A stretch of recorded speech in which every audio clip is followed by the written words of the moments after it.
ब्रह्मा विष्णु महेश अजर अमर नहीं है। इनका भी आविर्भाव अर्थात जन्म तथा तिरोभाव अर्थात मृत्यु होती है। प्रमाण के लिए देखिए देवी भागवत महापुराण। ब्रह्मा, मैं, विष्णु और शिव, यह तुम्हारी प्रभाव से जन्मवान है। हम तो जन्मवान है, हमारा तो जन्म होता है और मरते हैं, नित्य नहीं है, हम अविनाशी नहीं है। फिर इंद्रादि दूसरे देवता नित्य किस प्रकार हो सकते हैं? कृपया अवश्य सुनिए जगत गुरु तत्वदर्शी संत रामपाल जी महाराज के अमृत वचन।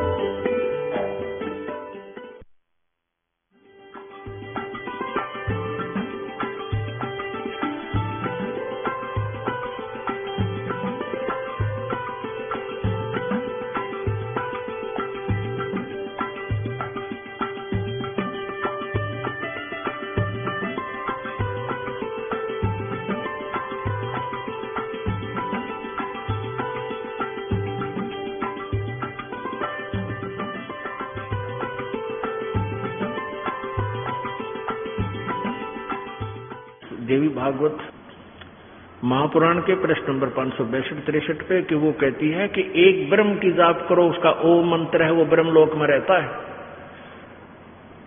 और कोई पूजा की योग नहीं है और सब बातें त्याग दो।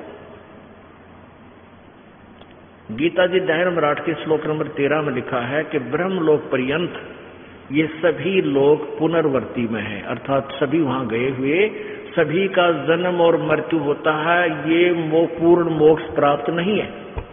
ब्रह्मलोक में गए हुए प्राणी भी जन्म मृत्यु में आते हैं और ब्रह्म कह रहा है कि उस पूर्ण परमात्मा की साधना करो, उसी से तुम्हारा कल्याण होगा, जन्म मृत्यु उसी से मोक्ष होगा, उसी से परम शांति होगी। गीता जी अध्याय नंबर 18 के 62 में और 15 के 1 से लेकर 4 और भी बहुत जगह ऐसे प्रमाण हैं। अब शाम के सत्संग में आपको और दिखाएंगे महापुरुषों के जो अज्ञानियों के जो ढेर सारे अज्ञान भरे अपनी सोच के सो सदग्रंथ हैं और सदग्रंथ क्या बताते हैं, इनके सदग्रंथ तो नहीं कह सकते इनको ये, लेकिन इन्होंने अपने उन अज्ञान सोच को सदग्रंथ मान रखा था। अब नकली असली की पहचान करवा कर आपको यथार्थ ज्ञान पर आरूढ़ किया जाएगा। बोलो सतगुरुदेव की जय। परम पिता परमात्मा पूर्ण ब्रह्म सर्व सृष्टि रजनहार कबीर देव कबीर साहब अल्लाह अकबर अल्लाह कबीर, ये परम अक्षर ब्रह्म है, ये उत्तम पुरुष है, श्रेष्ठ प्रभु है। ये परमात्मा वही है जो बनारस में काशी में 120 वर्ष तक एक जुल्हे की भूमिका करके अपने एक तत्वदर्शी संत की भूमिका करके सह शरीर चले गए थे और सह शरीर ही आए थे। परमात्मा सतलोक में सह शरीर है, उसका शरीर मानव सदृश है। अभी तक जितने भी ऋषि महर्षि संत मंडलेश्वर गुरु जगत गुरु ये अज्ञानी, इनका सिद्धांत है कि परमात्मा निराकार है। साथ में ये भी कहते हैं कि परमात्मा का प्रकाश देखा जा सकता है समाधि दशा में। समाधि दशा माने जो अंदर अंतःकरण में शरीर के अंदर झांकते हैं, अभ्यास करते हैं, ये समाधि हठ योगी हठ योग करके। तो कहते हैं कि परमात्मा निराकार है और उसका प्रकाश हम अंदर शरीर में देखते हैं। तो इनसे कोई पूछने वाला हो कि कोई कहे कि सूर्य निराकार है और सूर्य का हम प्रकाश देख सकते हैं, प्रथम तो ये छुरी ये विधान आंखों वाले का नहीं हो सकता। ये स्टेटमेंट ये विचार एक आंखों वाले व्यक्ति के नहीं हो सकते, अंधे के हो सकते हैं। और उस अंधे के हो सकते हैं जो अंधों तक ही सीमित है। यदि अंधे ने भी आंखों वाला कोई मिला होता तो उसको इतनी तो बता देता, भाई सूर्य साकार है, गोल गोल नजर आता है, उसी का प्रकाश हम देख रहे हैं। तो आंखों वालों से अंधे भी सही स्टेटमेंट ग्रहण कर सकते हैं। परमात्मा खुद कहते हैं कि अंधे की बात गई अंधे ने, ये मार्ग कौन बतासी, जग सारा रोगिया रे, जिन सतगुरु वैद न जान्या जग सारा रोगिया रे। जन्म मरण का रोग लगा या तृष्णा बढ़री खासी, और आवागमन की डोर गले में पड़ी काल की फांसी।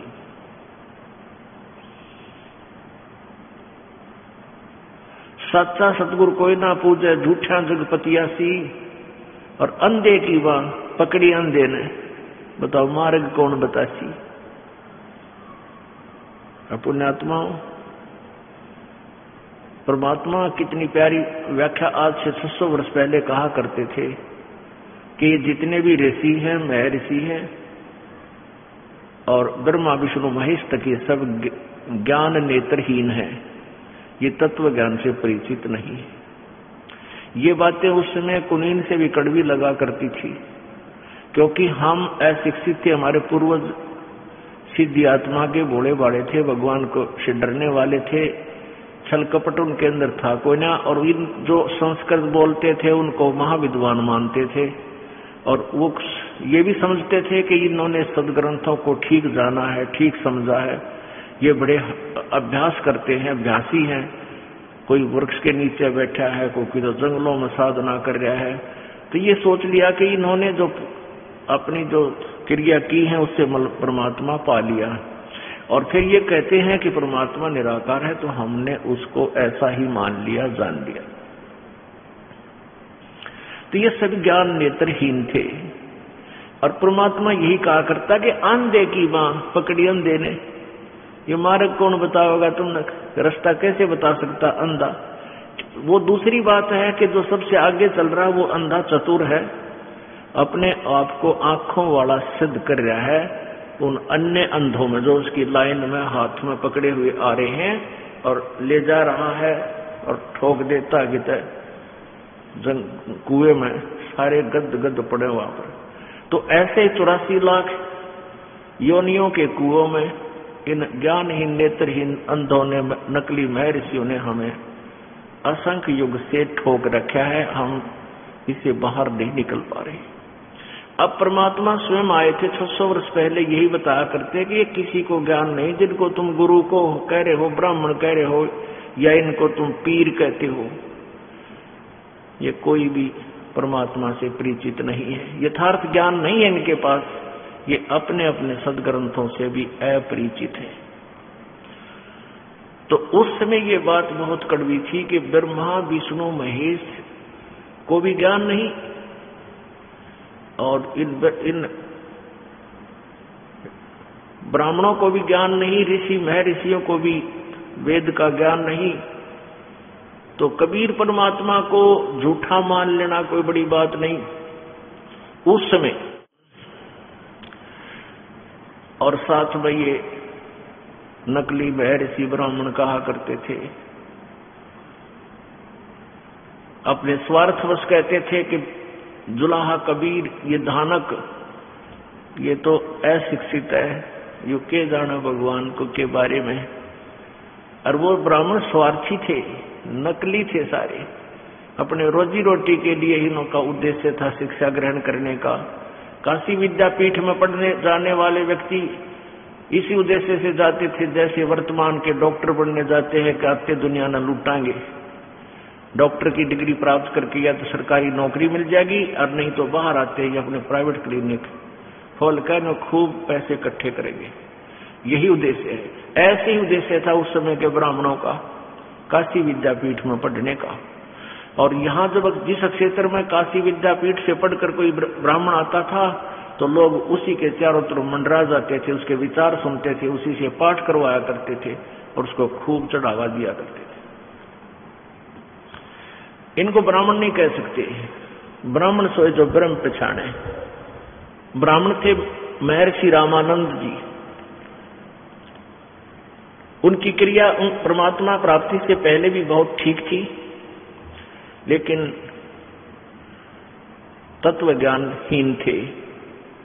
और जिस समय परमात्मा उनको मिले, कबीर देव जी, कबीर साहब ने उनको साक्षात्कार करवाया और उनके मन की बात बताई, उसी समय जाति और मजहब और धर्म और लोकलाज को फेंक दिया और उस परमात्मा को सीने से लगा लिया।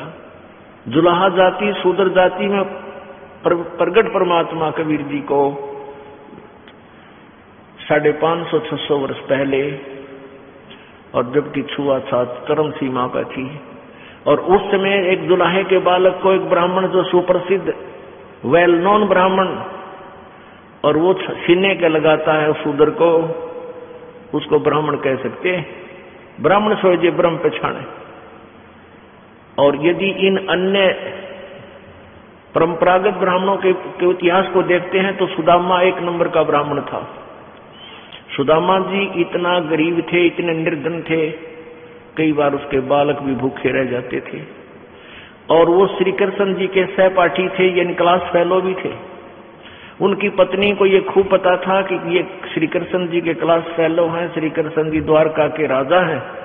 और एक बार यदि सुदामा उनके पास से राजा अगर कुछ धन मांग ले आवे तो वो इसको मालो माल कर देंगे। बहुत कहा, लेकिन सुदामा जी ने कहा कि ब्राह्मण का काम मांगने का नहीं होता। और यही परमात्मा कबीर जी कहते हैं, जो मांगे सो बढ़वा के ये दर दर फर अज्ञानी, और योगी योग संपूर्ण जिसका जो मांग ना पीवे पानी।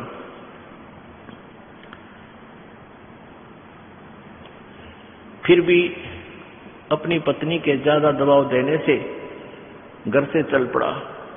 तो आत्मा में ये था कतई नहीं मांगू नहीं का। ऐसा ही हुआ, श्री कृष्ण से मिले, उसकी सतीथि से श्री कृष्ण जी परिचित हुए कि बिल्कुल भगत का तो काम बिगड़ रहा है और निर्धन बहुत है। तब श्री कृष्ण जी ने पूछा कि क्या हाल है परिवार का, बच्चे ठीक हैं? तो सुदामा जी ने कहा कि प्रभु आपकी दया से खूब बढ़िया गुजारा चल रहा है, कोई दिक्कत नहीं। तो पुण्यात्माओं, ये थे ब्राह्मण। तो ऐसी सतीथि में फिर सारी सतीथि से परिचित होकर के श्री कृष्ण जी ने उनका महल बनवा दिया, धन दे दिया अपने मित्र को। तो इनको ब्राह्मण कह सकते हैं। और ये ब्राह्मण नहीं थे जो वेद और गीता से परिचित नहीं और उनकी आड़ में दुनिया को गुमराह करके चले गए। ये ब्राह्मण नहीं, ये तो शत्रु थे समाज के। अब परमात्मा कहा करते थे, देखा देखी गुरु शेष बन गए, किया ना तो विचारा, गुरु शेष दोनों के सिर पर युकाल ठोके पंजारा। ये गुरु भी जो भ्रमित संत के पीछे लगे हुए और उनके शेष भी, सभी को एक ही नरक में इकट्ठा एक का फाटक में बंद करा जाएगा इनको। और वहां रोएंगे ऊपर ना मुंह करके, वहां कोई छुटाने वाला नहीं इनको। अब कोई सुनने को तैयार नहीं रहा। हमारे पास शास्त्र हैं, सदग्रंथ हैं, इनको देख सकते हैं हम। अब आज परमात्मा ने हमारे को शिक्षित बना दिया। फिर परमात्मा कहते हैं कि जग सारा रोगिया रे, जिन सतगुरु वैद न जाना, जग सारा रोगिया रे। फिर परमात्मा कहते हैं कि सार शब्द सरजीवन बूटी, और घिस घिस अंग लगावे, कहे कबीर तुम सच कर मानो, ये जन्म मरण मिट जावे। अब जैसा कि अभी तक सभी का विधान था कि जन्म और मृत्यु समाप्त नहीं हो सकती। किसी की, संत की, महर्षि की थ्योरी विधान देख लो, उनका अनुभव देख लो, वो यही कहते हैं कि जन्म मृत्यु तो बनी ही रहेगी, ये पूर्ण रूपेण समाप्त नहीं हो सकती। जबकि हमारे गीता जी, सदग्रंथ, वेद ये स्पष्ट कर रहे हैं कि सत भक्ति करने वाले का फिर कभी जन्म मृत्यु नहीं होता, वो पूर्ण मोक्ष प्राप्त करता है। लेकिन वो पूर्ण मोक्ष प्राप्त का मंत्र कौन सा है, वो साधना कौन सी है, उसके विषय में भी वेद और गीता नहीं जानते। उसके लिए तत्वदर्शी संत की खोज करने के लिए ही उसमें कहा गया है। अब अभी तक यही कहा गया था कि परमात्मा निराकार है,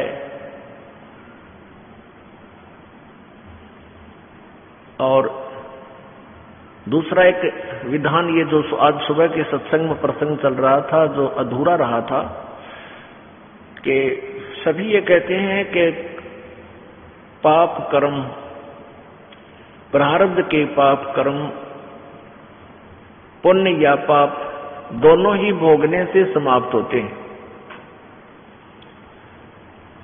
ये विधान है अभी तक सभी, किसी भी महापुरुष की आपका विधान देख लो, किसी भी, चाहे ये नए पंथ चल रहे हैं राधा स्वामी आदि के, इनके विधान देख लो, सब में एक ही प्रकार के विचार दिए गए।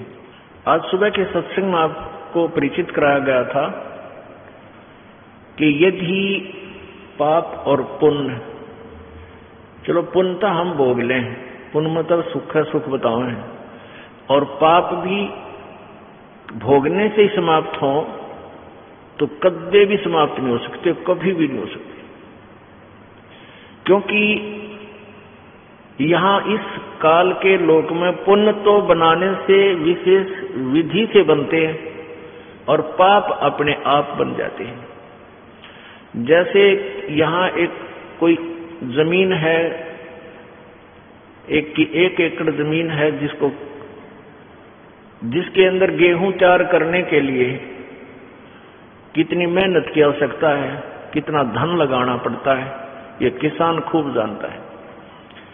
एक एकड़ जमीन को संवारने में पहले हल या ट्रैक्टर से पैसा लगे, मेहनत मजदूरी लगे, फिर उसमें बीज, वो भी पैसे से बीज मोल लिया जाए गेहूं का, फिर उसमें डाला जाए, फिर उसके अंदर सिंचाई के लिए पानी ट्यूबवेल से, फिर खाद, फिर सिंचाई, फिर उसके अंदर फिर उसको निकालना, काटना, यानी तब मुश्किल से गेहूं हमें मिले जो जीवन दाता है।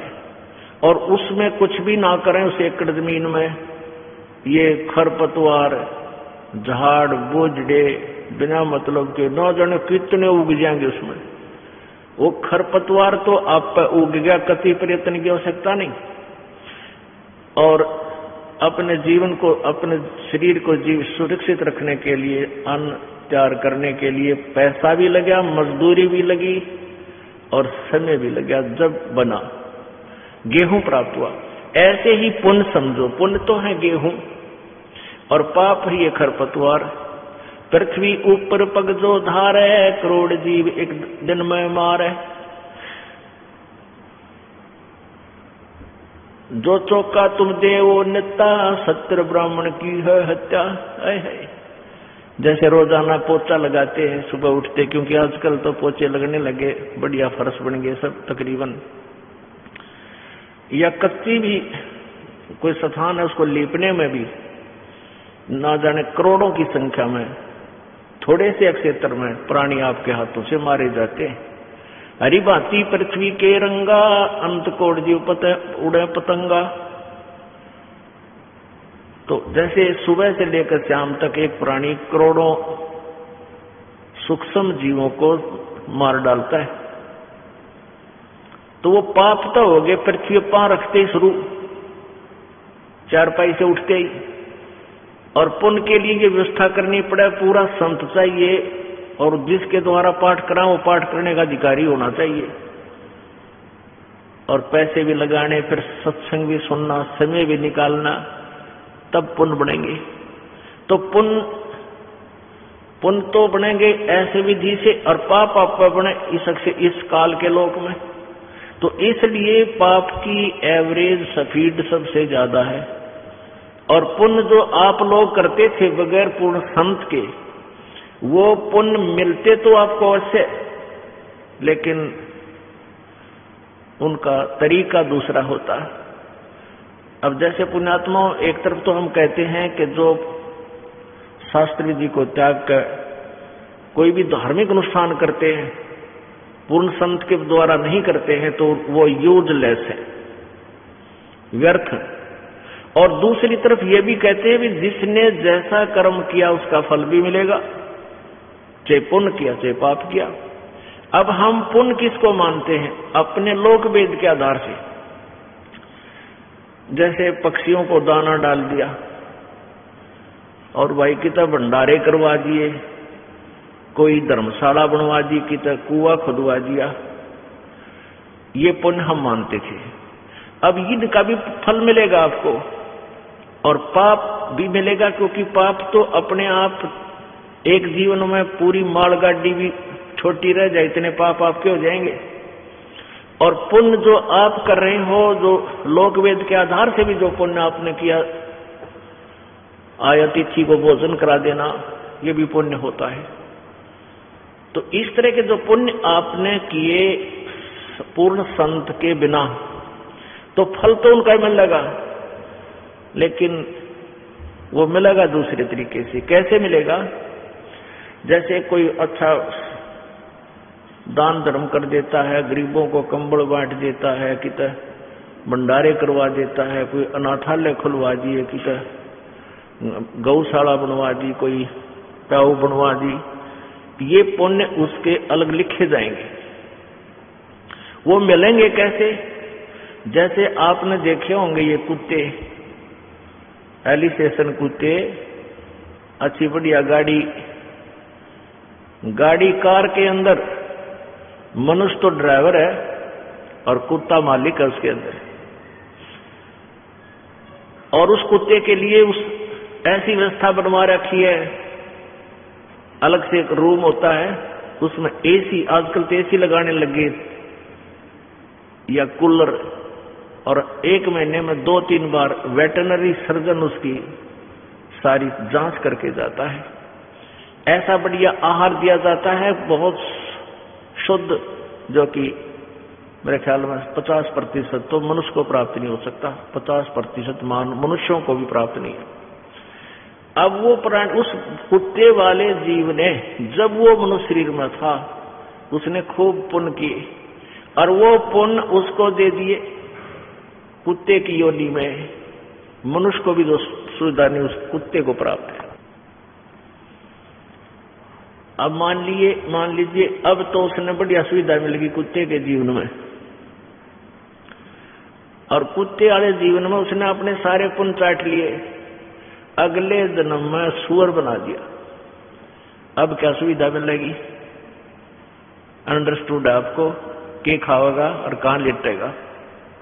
यदि वो नालायक प्राणी जब मनुष्य शरीर में था, कोई संत ढूंढ लेता, किसी परम संत की शरण में जाकर और शास्त्र अनुकूल साधना करता, या तो पार हो जाता, और पार नहीं होता तो मनुष्य शरीर मिलता, और वो सुविधा मिलती जो उसने वो पुण्य किए थे। मनुष्य शरीर में मिलती, वो कार होती, वो सुविधा होती, एसी होता, सारा कुछ मिलता, और मनुष्य शरीर में हो सके कोई तत्वदर्शी संत भी मिल जाता, और अगले जन्म में बेड़ा पार हो जाता। तो इसलिए पुण्य और पाप की गाड़ी वो न्यारी बन जाती है। जो पुण्य तो उसने किए सो किए, लेकिन पाप भी बराबर जमा हो जाते हैं। उनके आधार से कितना लंबा चौड़ा प्रोग्राम बना रखे है, नरक न्यारा बना दिया कि मान लीजिए, क्योंकि काफी समय लग जाएगा भोगन में ना, तो नरक में ठोक देता है कि वहां कुछ हल्के कर ले, और फिर गधे, कुत्ते, सुअर, चींटी, हाथी, पता नहीं कितने सब योनियों को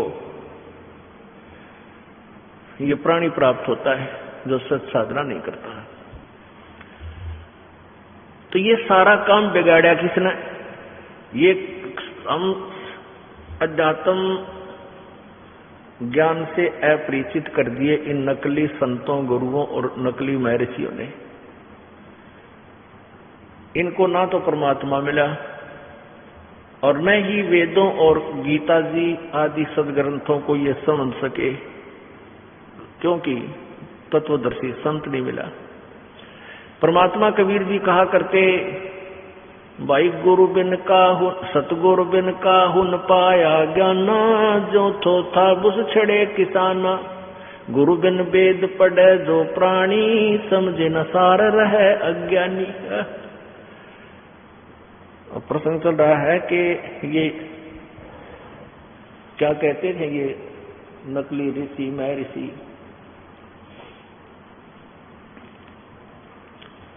के कर्म पाप कर्म नाश नहीं होते, और यदि पाप नाश नहीं होते और जैसा कर्म किया है ऐसा ही भोगना ही पड़ेगा, तो भक्ति की आवश्यकता ही समाप्त है। फिर क्या आवश्यकता परमात्मा की भक्ति की? अभी आपको उन ऋषि महर्षियों के विषय में जानकारी देते हैं जिनको हम महर्षि समझा करते थे।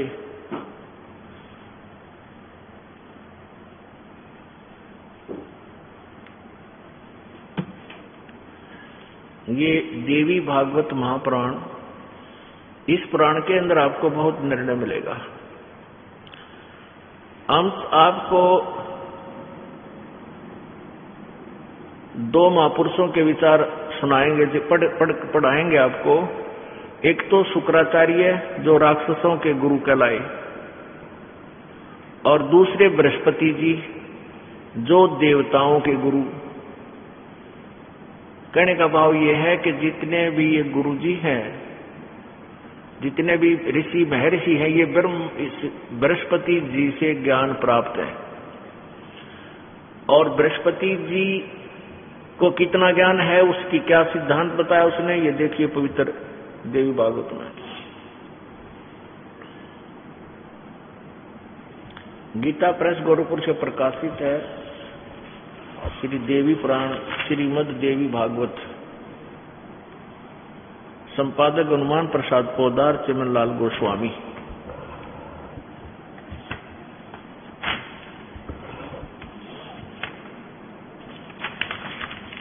और ये कहां से प्रकाशित और मुद्रित है? गीता प्रेस गोरखपुर, गोविंद भवन कार्यालय, कोलकाता का संस्थान। ये इनके फैक्स और फोन नंबर है। अब देखिएगा 243 पृष्ठ पे।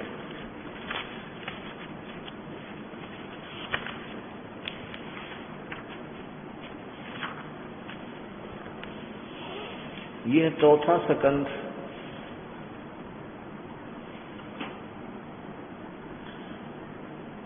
और 243 पृष्ठ पे, 243 पृष्ठ पे।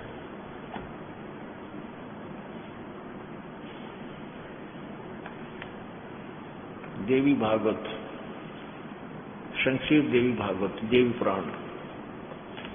व्यास जी कहते हैं, व्यास जी कहते हैं, प्रहलाद की बात सुनने के पश्चात शुक्राचार्य ज्ञान दृष्टि से सब कुछ देखकर प्रसन्न हो गए। उनका मुख मुस्कान से भर गया। उन्होंने दैत्यों से कहा, दानों, तुम मेरे यजमान हो, तुम्हें न तो डरना चाहिए और न पाताल में ही जाना चाहिए। अपने सत मंत्रों के प्रभाव से मैं तुम्हारी रक्षा कर लूंगा। धर्म के मर्मज महाशो, प्राचीन समय में ब्रह्मा जी के मुख से मैंने जो बात सुनी थी, प्राचीन समय में ब्रह्मा जी के मुख से मैंने जो बात सुनी है उसे बता रहा हूं, सुनो। यह वचन बड़ा ही हितकर है, सत्य और अटल है। उन्होंने कहा था कि होने वाली बातें अवश्य होकर रहती हैं। धरातल पर कोई भी ऐसा सुयोग पुरुष नहीं है जो प्रारब्ध को विफल बनाने में समर्थ हो सके। विपरीत समय के कारण इस समय तुम्हारी शक्ति अक्षीण हो गई है। शुक्राचार्य जी अपने अनुयायियों को कह रहा है, अपने चेलों को। अतः एक बार तो तुम्हें देवताओं से परास्त होकर, यानी हार कर, पाताल में जाना ही पड़ेगा। समय सदा बदलता रहता है। कुछ ही दिन पूर्व तुम सम्राट रह चुके हो। अब प्रहलाद भगत, ये वही प्रहलाद है जो जिसकी भगवान ने आकर रक्षा की थी। अब व्यास जी कहते हैं कि प्रहलाद की बात सुनकर प्रहलाद ने अपनी प्रार्थना की कि हमें ऐसे परास्त होकर के क्या देवताओं से परास्त होना पड़ेगा। तो एक बार तो उनके गुरुजी कह रहे हैं कि शुक्राचार्य ज्ञान दृष्टि से सब कुछ देखकर प्रसन्न हो गए प्रहलाद की बात सुनकर। और उनका मुख मुस्कान से भर गया। उन्होंने दैत्यों से कहा, दानव, तुम मेरे यजमान हो, भगत हो, तुम्हें न तो डरना चाहिए और न पाताल में ही जाना चाहिए। तुम पाताल नहीं जाने दूंगा, अपने सत मंत्रों के प्रभाव से मैं तुम्हारी रक्षा कर लूंगा। अब देखो इन नकलियां की आड़े पोल तुरंत खुल रहे हैं। एक तब तक कह रहा है कि मैं अपने सत मंत्रों के प्रभाव से तुम्हें पाताल नहीं जाने दूंगा और नहीं जाओगे, चिंता मत करो। और तुरंत ही वो नकली क्या कहता है कि एक बात मैंने ब्रह्मा जी से सुनी है, वह कति सच्ची अटल है कि जो प्रारब्ध में लिखा है वो तो भोगना ही पड़ेगा, और तुमने एक बार तो पाताल जाना ही पड़ेगा। अरे नकली, ऊपर तक कह रहा है कि मैं नहीं जान दूंगा, अपने सतमंत्रों से तुम्हारी रक्षा कर लूंगा, और फिर ने कहा ब्रह्मा जी ने बताई है, वह बात सही है, प्रारब्ध में लिखा हुआ था, कोई कट्टे को ना, वो तो भोगना ही पड़ेगा। तुम्हारे प्रारब्ध में पाताल में जाना है, देवताओं से हारना है, तो वो तो तुम पाताल जाओगे जाओगे। बताओ भाई, अपने आत्मा इन पुराणों को हम पहले ही पढ़ा करते। पहले हमारा मोतियाबिंद था। मोतियाबिंद मीन हम तत्व ज्ञान हीन थे और अंधे हमारे गुरुजी थे, और हम तो ज्ञानहीन थे, वो हमारे से भी ज्यादा ज्ञानहीन थे, लेकिन वो चतुर थे। वो कहते थे हम वेदों और गीता और पुराणों अनुसार आपको ज्ञान बता रहे हैं। तो हमने यही मान लिया भाई ये संस्कृत बोल रहे हैं, शायद इन्हें पढ़ रखा होगा, ये संस्कृत बोल रहे हैं। सिर्फ वो अंधे संस्कृत जानते थे, लेकिन तत्व ज्ञान हीन, ज्ञान नेत्रहीन थे। अब ये शुक्राचार्य ये पहले तो कह रहा है मैं तुम्हें नहीं जान दूंगा, अपने मंत्रों से तुम्हारी रक्षा कर दूंगा, तो सब ने चढ़ा दिया होगा कि मैं 100 200 रुपये। फिर कहता है भाई देखो एक बात तो अटल है, मैंने ब्रह्मा जी से सुनी और वह सच्ची है, तुमने पाताल में जाना ही पड़ेगा, देवताओं से परास्त होकर के। अच्छा, ये तो शुक्राचार्य जी जो राक्षसों के गुरु, ये शुक्राचार्य और ये राक्षस कोई अलग नहीं थे। पहले जो अच्छी आत्माएं थी सभी भक्ति करते थे, और जो मर्यादा तोड़ देते थे और साधना भी करते रहते थे, तो उनको पहले वो जो देवता यानी अच्छी आत्माएं थी वो अपने से अलग कर देते थे। तो धीरे धीरे वो ग्रुप बढ़ता चला गया, और ये प्रतिशोध लेने लगे कि इन्होंने हमारा तिरस्कार किया है, इन्हें हमें अलग निकाल दिया। वो फिर उनकी जनरेशन, उन अच्छी आत्माओं की जनरेशन से विरोध करती चलेगी, और उनका ये शुक्राचार्य मुखिया बन गया। ऐसे ये आपसी झगड़े भी इनके बहुत लंबे चौड़े इनमें लिखे हुए। अब देवताओं का जो गुरु है वो है बृहस्पति जी। अब उसके बोल और सुना देता हूं, पढ़ा देता हूं आपको, उसके वचन और सुना देता हूं। 282 पे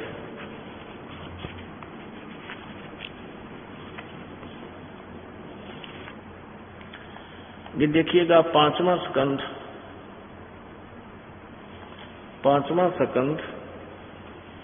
संक्षिप्त देवी भागवत, पृष्ठ नंबर 282 और 83।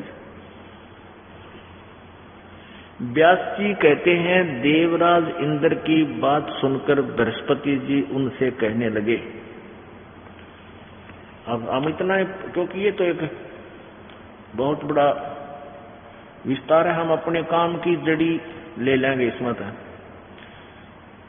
ये 283 पृष्ठ है। बृहस्पति जी क्या कहने लगे, प्रारब्ध कर्म का अभाव बिना भोगे नहीं हो सकता, यह स्पष्ट है। आर्य, संपूर्ण देवता तुम्हारे सहायक है, तुम स्वयं भी बुद्धिमान हो, फिर भी जो होनी है वह होकर ही रहेगी, तुम इसे टाल नहीं सकते। ऐसी स्थिति में सुख और दुख की चिंता में नहीं पड़ना चाहिए। महाभाग, सुख और दुख ये दोनों कर्म से पुण्य और पाप के क्षय के सूचक है। क्या कह रहे हैं बृहस्पति जी कि प्रारब्ध में जो लिखा है वो तो बिना भोगे समाप्त नहीं हो सकता। और फिर क्या बताता है कि ऐसी स्थिति में तुम स्वयं बुद्धिमान हो, फिर भी जो होनी है वह होकर ही रहेगी, तुम उसे टाल नहीं सकते। ऐसी स्थिति में सुख और दुख की चिंता में नहीं पड़ना चाहिए। महाभाग सुख और दुख ये दोनों कर्म से पुण्य और पाप के अक्षय के सूचक हैं। यानी आपको दुख है तो आपके पाप घटने लग रहे हैं, और सुख है तो पाप आपके पुण्य अक्षय हो रहे हैं, नाश हो रहे हैं। ये तरीका है इनके पाप और पुण्य के नाश करने का, यानी दुख सुख भोग का ही दोनों नाश होते हैं। अतएव विद्वान पुरुषों को चाहिए कि सुख के अभाव में भी सर्वथा आनंद ही अनुभव करे। अतएव महाराज इस अवसर पर सुयोग्य मंत्रियों से परामर्श लेकर विधि पूर्वक यत्न करने में कटिबद्ध हो जाओ। यत्न करने पर भी जो होनहार होगा वह तो सामने आएगा ही। अब सुन लिए इस बृहस्पति जी के बोल। ये भगवान, एक तो रोना आवे इनके विचार सुनकर, ये मैं ऋषि को आवे फिर गुरु पद प्राप्त था, और एक तरफ हंसी आवे। बालका तो भी बोधे बेचारे, इनके बच्चों से भी बोधे बेचारे। बालक भी कुछ सोच समझ कर कह सकता है, तो ये बात कह रही, क्या कह रहा है कि दुख में भी सुख का अनुभव करना चाहिए। अरे भले आदमी, पेट में दर्द हो, किलकी मार आदमी, पता पेट में पीड़ा है और वहां पीड़ा हो रही है, क्यों कर सुख महसूस करे? वो तो कोई ऐसी औषधि मिले जो पेट की पीड़ा को शांत करे, फिर सुख महसूस हो। एक बार पिंडारा गांव में ये मेले बरा कर इसके अमावस्या के, और वहां एक गीसा पंथियों के 2 आश्रम है। ये दास, पहले इस दास को नाम देने का आदेश नहीं था, और परमात्मा की लीला थी कि इन नकली संतों के विचार सुनो भाई, ये क्या जानते हैं, कितना बताते हैं, ऐसे ही उद्देश्य से जाया करते थे। तो क्या करते थे, एक स्टेज लगा देते थे, 3-4 दिन पाठ चलता था वहां। एक दिन तो एक दिन तो चलता था गीसा दास जी का, और 3 दिन चलता था गरीबदास जी की वाणी का। ऐसे 4 दिन पाठ चल रहा था उस टाइम। तो वो आमंत्रित कर देते थे दूर दूर के संतों को, लाल कपड़े वालों को। वो आ जाते थे, उनको एक मंच, एक बड़ा सा मंच बना देते थे, जैसे तख्त लगा के उन पर लाइन में बैठा देते थे। तो 5-10 आ जाते, वो अपने अपने विचार व्यक्त किया करते थे, सत्संग करते थे। तो उनमें से एक को उसका जो असिस्टेंट था, उसका जो सेक्रेटरी था, वो उसकी महिमा बतावा था कि ये बड़े विद्वान पुरुष हैं, इन्होंने बड़े गहन अध्ययन किए हैं शास्त्रों के, और इनके ऐसे ऐसे इतने आश्रम हैं, हरिद्वार में भी है, ऐसे ऐसे। तो सभी भक्तजन उसके विचारों की तरफ ज्यादा आकर्षित हुए। ये दास भी उसमें उपस्थित था।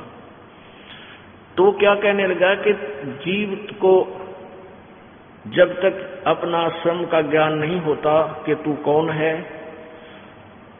आत्म तत्व का ज्ञान नहीं होता, तब तक ये दुखी होता है। आत्मा अजर है, अमर है, इसको कोई काट नहीं सकता, इसको कोई मार नहीं सकता, इसको कोई दुख नहीं होता। कष्ट तो शरीर को होता है। हमने कोई भी आपत्ति आती है तो हमारे ऊपर कोई दुख आता है, कोई पीड़ा होती है, तो मान लीजिए कि मैं ये दुख मुझे नहीं, शरीर को हो रहा है। अब 2-3 रात तक उसने कटिया तार रखा है, न्यू प्रवचन करेगा। और क्या बताया, लास्ट वाले दिन के एक समय में चला जा रहा था, और वहां पर एक रोगी व्यक्ति चारपाई पर लेट कर चिल्ला रहा था। मैंने उसको समझाया, बैठाया, बैठ कर उसके पास खड़ा हुआ। अरे क्यों रो रहा है? ये शरीर, तुम्हें दुख नहीं है, तुझे तेरे शरीर को कष्ट है, तूने ये मान लिया कि मुझे कष्ट है। तो मेरे इन विचारों से उसका चिल्लाना शांत हो गया, उसको कोई पीड़ा नहीं हुई। अब देखो, जिसको ज्ञान नहीं, बच्चे जो श्रोता वो तो स्टूडेंट होते हैं, विद्यार्थी होते हैं, और जो स्टेज पर वो बोल रहे हैं वो टीचर होते हैं। तो विद्यार्थी की इतनी बुद्धि नहीं होती कि टीचर गलत कह रहा होगा, ना वो इतना सोचने में विवश होता, ना वो बोल सकता, ना कह सकता। तो लेकिन सभी प्रभावित बड़े हुए, वाह भाई वाह, वाह महाराज बड़े तोड़ पाड़ दिया। अब तीसरे दिन 2 बजे से उनका वो क्या करता था, जब उसका नंबर आ जाता अपने घंटा 15-20 मिनट उसको टाइम मिलता, सत्संग सुनाकर उठ जाता था। तो लास्ट वाली रात को भी उसने ऐसा ही किया, 2 बजे से उठ कर अपने कमरे में चला गया। उनके अलग अलग कमरों में उनकी सटे कर रखा था, उनको रुकने का स्थान दे रखा था। सत्संग समापन हो गया, श्रोता चले गए, कुछ उधर इधर लेट गए। उस वक्ता के पेट में दर्द हो गया बहुत बुरी तरह, और डंगर की तरह रोए। ले सत्कर मानना, मालिक ने तुरंत फैसला दिया उस नालायक को, इस दास को भी थोड़ा सा उसकी तरफ अट्रैक्शन सा हुआ था। वहां भाई बात तो कुछ इतना एजुकेटेड बतावा इसने, और ये ऐसी बात कह रहा है तो बहुत कुछ बात ठीक सी लग गई इसकी, क्योंकि ये सन 1989 की बात है। दास ने 1988 में उपदेश लिया ही था। तो क्या उसको मारा किल की पड़ा कमरे में उसका असिस्टेंट, वो सेक्रेटरी था, वो गया वहां का जो सत्संग करा रहा था उस महंत के पास। वो पड़ोस में थे, कार लिया दूसरे उसके आश्रम में थे मांग के, फिर उन्हें घेर कर उस कार में जींद ले गए। वो सुबह 5-5:30 बजे आया, वो पेट में गिरन किए उठा, बीमारी होगी इसका। वहां रखा, ग्लूकोज वगैरह चढ़ाई, कई इंजेक्शन लाए, 2 घंटे में जाकर उसका वो रोग शांत हुआ। वो फिर गाड़ी में उतर के अपने कमरे का इन्नू चालो जो कर दच्चा चल लग रहा है, सहज कदम रखे। अब वो जो उसके सामने, श्रोताओं के सामने वो ज्यादा डिप्रेस हो गए थे संत, दूसरे महात्मा, उनका दाव लगाई।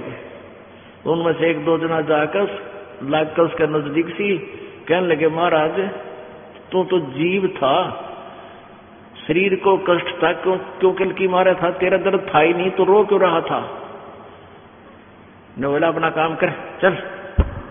वो जवाब होता बोला डंगर, तो ये है बीजक की बात कहीं, ये बीजक ना ही हाथ, ये पृथ्वी डोबन उतर रे क्या मीठी बात है। इस तरह दुनिया को भ्रमित करने के लिए तो ऐसे ही वचन इस बृहस्पति जी के, फिर पढ़ लो शायद ना जानमाई होगी एक बार। 5वां स्कंध देवी भागवत, गीता प्रेस गोरखपुर से प्रकाशित, प्रश्न नंबर 283 और 282 पे।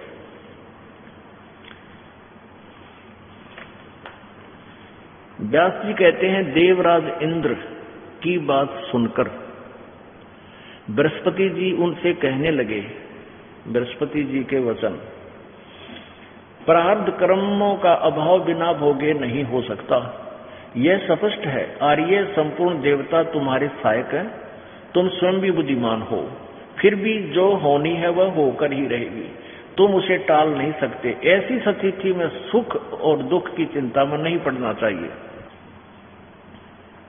महाभाग सुख और दुख ये दोनों कर्मशः पुण्य और पाप के अक्षय यानी नाश के सूचक हैं। यानी दुख सुख है तो तेरे पाप नाश हो रहे हैं, न सुख आपको है तो पुण्य नाश हो रहे हैं, और आपके ऊपर कष्ट है तो आपके पाप कट रहे हैं, पाप नाश हो रहे हैं। अतएव बुद्धिमान पुरुषों को चाहिए कि सुख के अभाव में भी सर्वथा आनंद का ही अनुभव करे।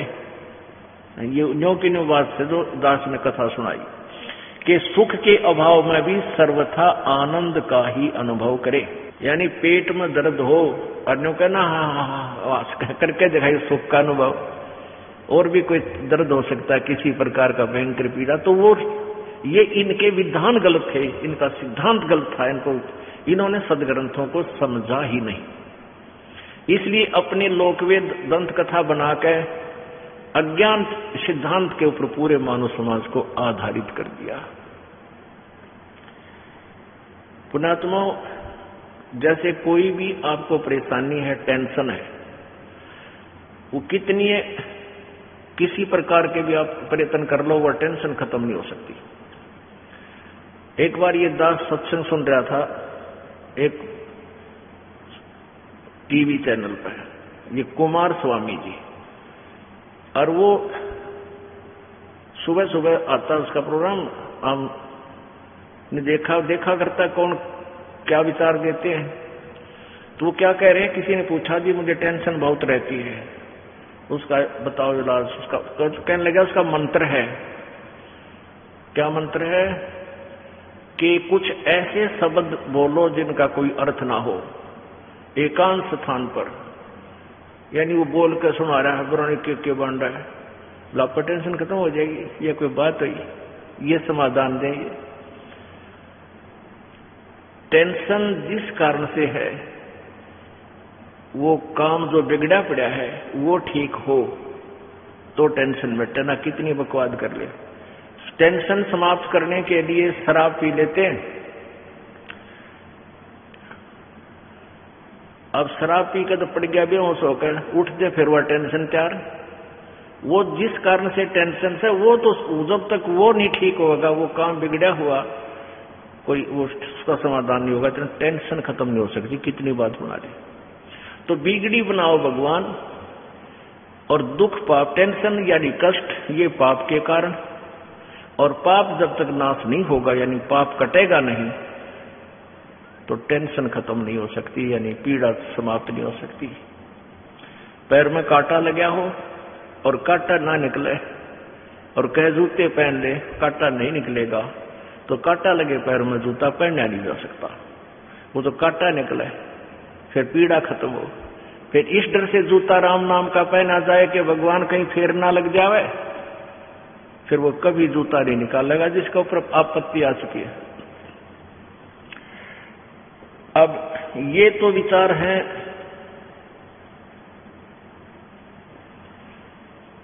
सतयुग के उनके महर्षियों के। अब व्यास जी जो writer of the Veda, Gita ji and Purana, इसके विचार और सुना देता हूं आपको। ये देखियो, छठा अध्याय न छठा स्कंद, वह गीता देवी भागवत 412। व्यास जी बोले, राजेंद्र मैं इसका परम अद्भुत कारण बतलाता हूं, सुनो। तत्वज्ञानी पुरुषों ने संचित, वर्तमान और प्रारब्ध के भेद से कर्म की 3 गतियां बतलाई हैं। अनेक जन्मों से संचय किए हुए पुराने कर्मों को संचित कर्म कहते हैं। शरीर धारण कर लेने पर काल की प्रेरणा से कर्म के कर्म चालू हो जाते हैं। प्रारब्ध कर्म उसे समझना चाहिए जिसका फल भोग लेने पर ही कुछ शेष नहीं रह जाता। प्राणियों को प्रारब्ध कर्म अवश्य भोगना पड़ता है, इसमें कोई संशय नहीं। ठीक 413 पर राजन, देवता, मनुष्य सभी को कर्म फल भोगना पड़ता है। कर्म की गति बड़ी गहन है। ये व्यास जी ने कलम तोड़ दी अपना अनुभव बताने की कि 3 प्रकार के कर्म हैं, संचित और क्रियावान और प्रारब्ध। अब जो संचित हैं वो तो रखे हैं ऊपर हमारे धर्मराज के दरबार में, और उनमें से संचितों में से पुण्य और पापों से एवरेज निकाल ली और उनसे हमारा प्रारब्ध बन गया। अब तो प्रारब्ध से वाले पाप से ही दुख होगा, जो संचित रखे उनसे नहीं, वो तो अगले जन्म में फिर आओगे जब होगा। तो प्रारब्ध के अंदर प्रारब्ध होते हैं जो वर्तमान में, जिनसे हमारे जीवन में उन्होंने लिख कर भेज दिए, इतने पुण्य इतने पाप भोगने पड़ेंगे। तो हमें वर्तमान में सुख और दुख प्रारब्ध वाले कर्मों से ही होगा। तो प्रारब्ध के जो पाप कटेंगे तो हमें सुख होगा, नहीं तो वो आपत्तियां जो कर्म की आती ही रहेंगी। अब देखना, एक कलयुगी महर्षि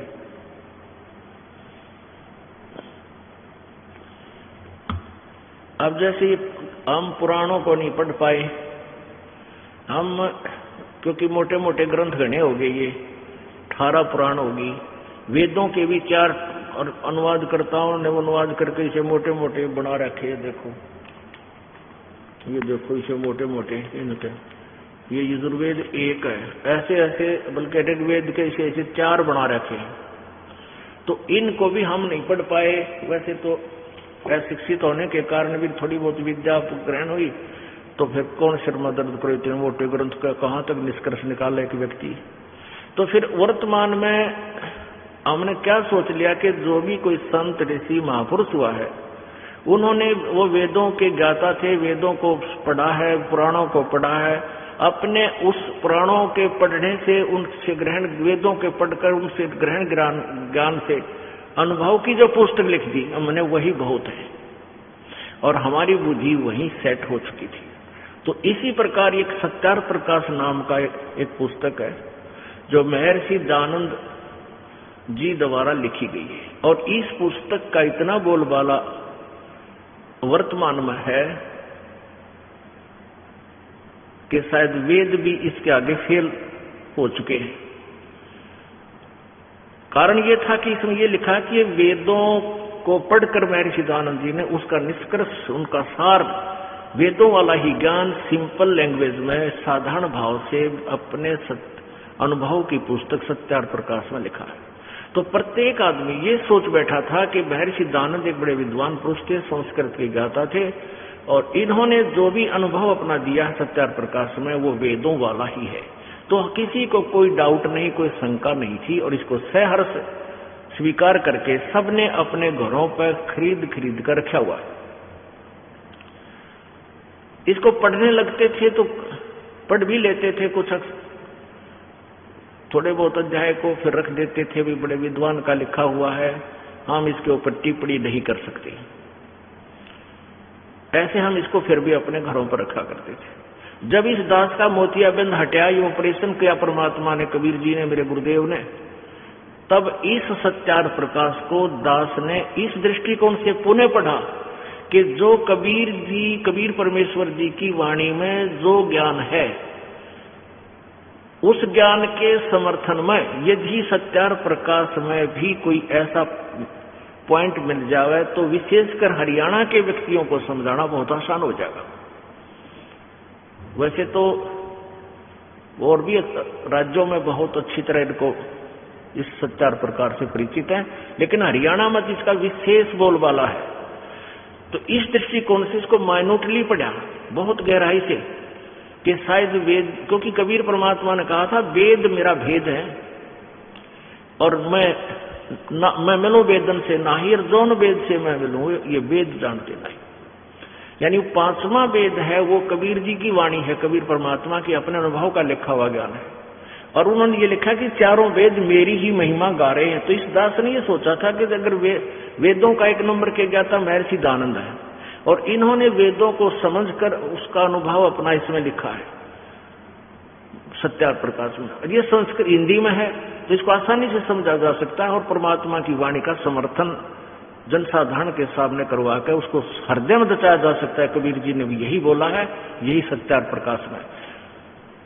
अब परमात्मा की एक वाणी है कबीर जी की, जब ही सतनाम हृदय धरो और भयो पाप को नाश, मानो चिंगारी अग्नि की पड़े पुराने घास।